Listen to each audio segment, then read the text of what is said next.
He's the smooth talking, drive walking, morning banana eating. Your favorite morning host is the one and only Al Josh. Hello. Welcome, everybody. Welcome to the Morning Banana Show, number 161. How you doing? Oh, that's a good latte. Let me turn this guy down. All right, welcome. Welcome to the Morning Banana Show. Pull up a chair. How you doing? Welcome to the Morning Banana Show. We're still here in Europe, number 161. Got some organic bananas. Got a whole bushel here from the local Aldi, I think. They are vegan. They are organic. Delicious bananas. Just taste better in Europe. So let's get into it. I've also got some dates here. What have you guys been up to this last little while? Last week? Last Morning Banana Show was number 160 from Europe.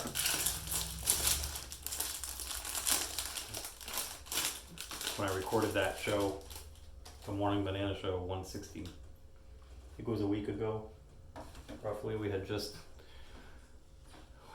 landed. I think I had just slept for about 15 hours. A lot has happened since that. Since then. For instance, we found all the dongles. So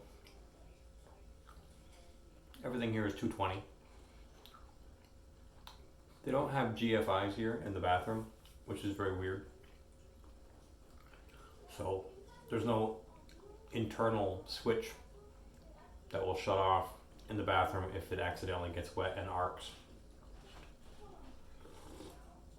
I was correct in thinking that there's no way that they can put 220 volts at 30 or 40 amps because that would be deadly.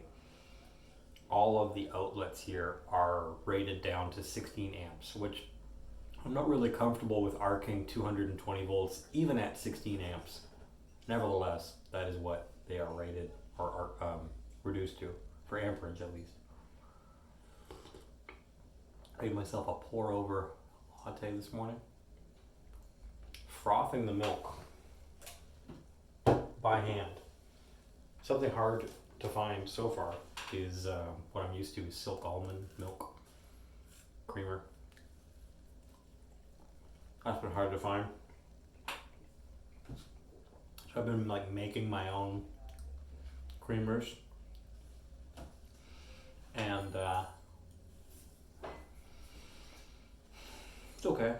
We hooked up Desiree's Enagic machine over there. Which is a water filtration unit that adds certain ionization and pH level by electrolysis. I have no idea. But it's 110, so we had to buy a dongle.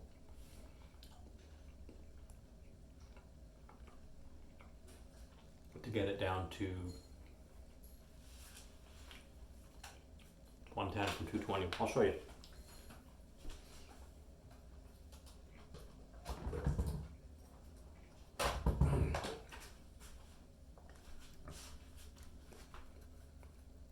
$110 in to 220.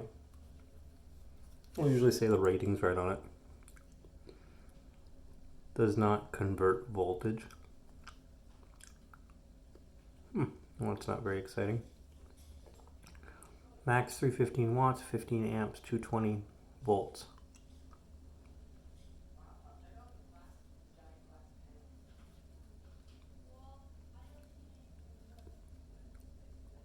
$16 amps, 200 and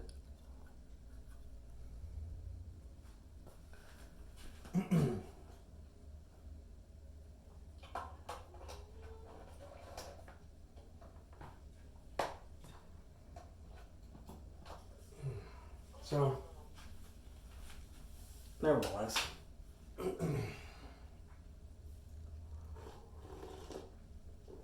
guess they're rated for 220 if it's saying it doesn't convert voltage.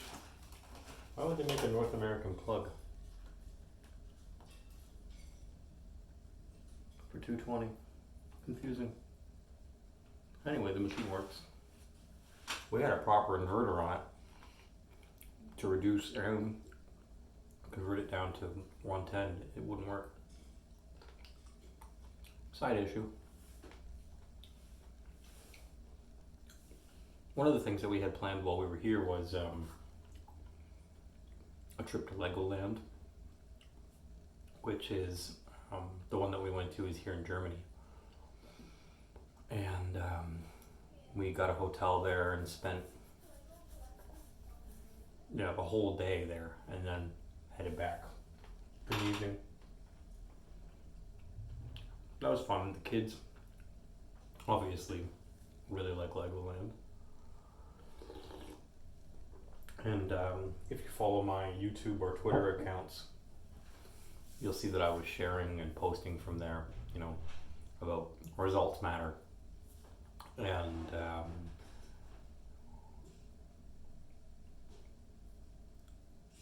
putting in that work and pulling something like that off for the fam and for the kids is what it's all about.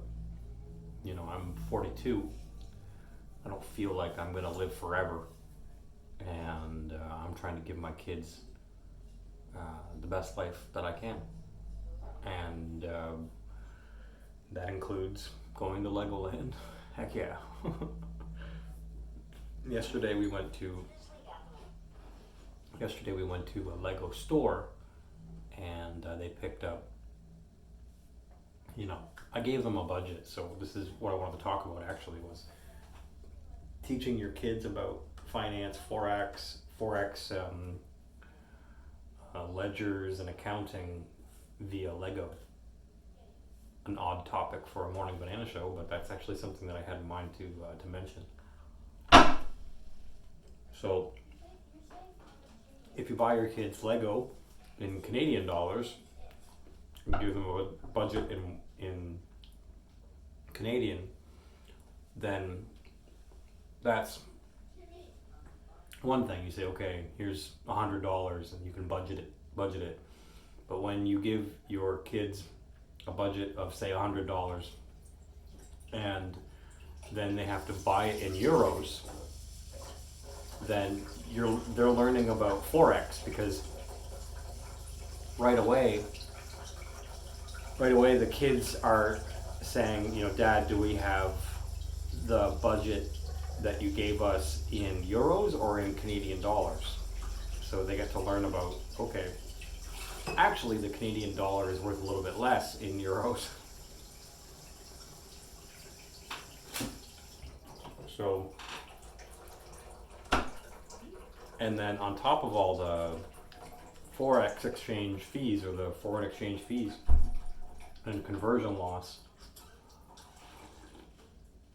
I have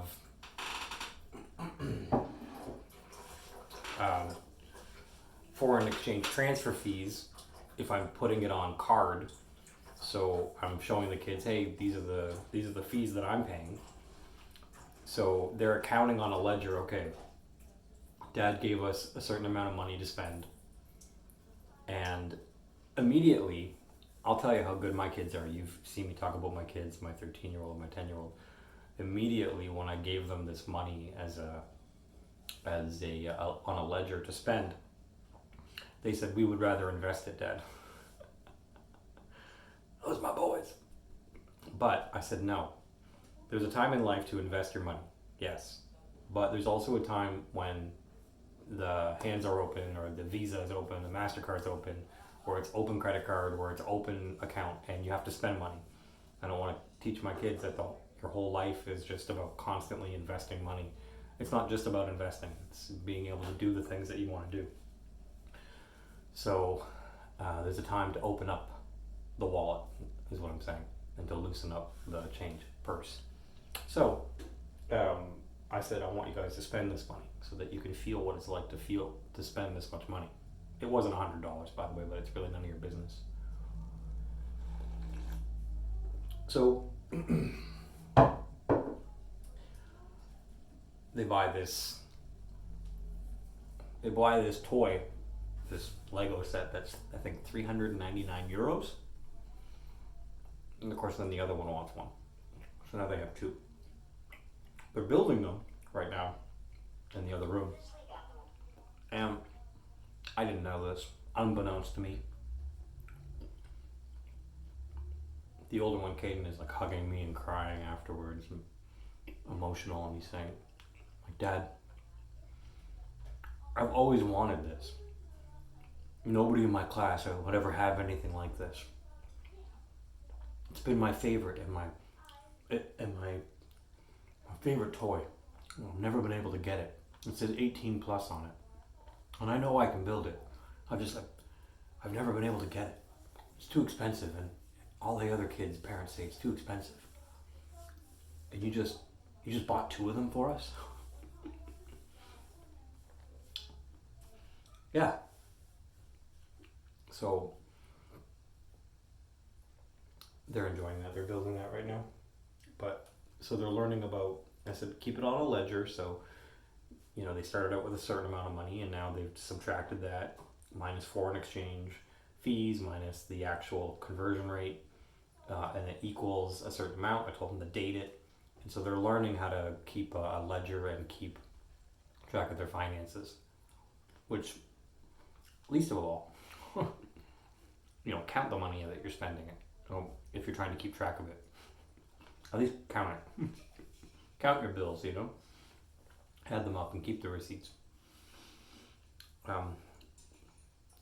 On that note, I finished writing the text of the book that I've been working on. Something that I was only able to finish from this side of the Atlantic, because a lot of it included, you know, the stories about selling the house and whatnot. So that was finished a couple days ago, the text of it, and stuff that I'm writing down. Now I'm sending it to the editors, and they're going to go through my work line by line. I have over 15,000 words, and they're going to edit it, and then from there it would go to first print or first run through with the artwork in it.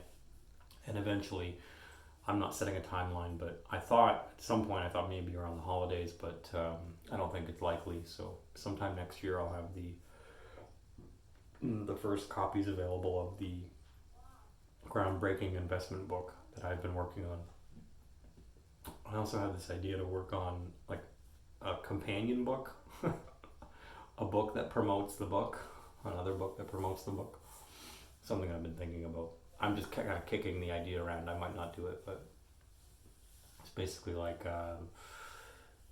don't you want to get laid? How to get laid more. And the point being that if you're financially free, or financially free to the point where you don't have to work for money in exchange of like hourly rates, you know, like working for somebody else to make a certain amount of money. If you're financially free in that sense, then you have your whole day. You're like, okay, I'm gonna get laid here, get laid there. You can plan out your whole day because you're not at work. That's kind of the idea of the book. Kind of silly, but I was thinking about it. So yeah, what's next is we're gonna head to France at some point and go to Switzerland at some point. And you know, I'm taking you all with me there as well. So continue to follow the journey on X, or you can follow my YouTube account here. I'll upload video shorts and whatnot. I still get my workouts in, although, you know, I didn't ship weights from one side of the world to the other. But I have been getting my workouts in with like modified weights. So that's a huge and important part of my life, to be able to keep a routine with physical discipline. You know, my diet is pretty regimented. You know, I'm a vegan of 10 plus years, been sober for years. I've been trying gluten here, so I'm not exactly gluten free anymore. The gluten just hits different. In Europe, they have higher quality standards, something I'm thankful for. So we've been able to eat, you know, baked bread. We went to a restaurant called Vegan Land, which is pretty cool. Vegan Land, I guess is the franchise. Maybe, I don't know where the other ones are, but an entirely vegan restaurant here. So there's lots of vegan friendly options. Mostly we've been eating the same, just higher quality food. So far so good. Like I said, we'll be going to Switzerland and France, so please follow along. But you can pre-order the book at adamjosh.com/shop if you're interested in this book that I've been working on, a groundbreaking investment book, investment strategy book, laying out different investment ideas and strategies and documenting the journey that got me from there to where I'm at now. You know, I was raised by alcoholic parents with various mental issues who got divorced when I was still, you know, a toddler, basically still a child. And I bounced around from home to home until my teens when I finally moved out of my mom's house. And I worked, you know, started working at 16, 17 years old, and ultimately met a figure in my life that became my adopted dad through in my teens, and he guided me as a Pakistani Muslim adopted father until I became the man that I am now. So I have a real life rich dad poor dad story that got me to this point. From there all the way to where I'm at now, where, you know, we're living in Europe right now, hanging out in Europe and going to Legoland and adopting these two kids and giving them a budget to spend on Lego. There's a whole line from there to here that is kind of documented in the book. But you guys know my story, but there's other people who don't, who could probably benefit from it. You know, going from playing in bands, drinking, partying, doing drugs to the guy I am today is an interesting story, to say the least. And I would like to use that story, my life story, to help people, coach people, motivate people. That's what I'm here for, Graham. So follow me on Twitter at adamjosh.com. Pre-order the book. Meditate with us at 11:11. We're here doing this whole work. We're out here, fam. Take care, everybody. Bye-bye.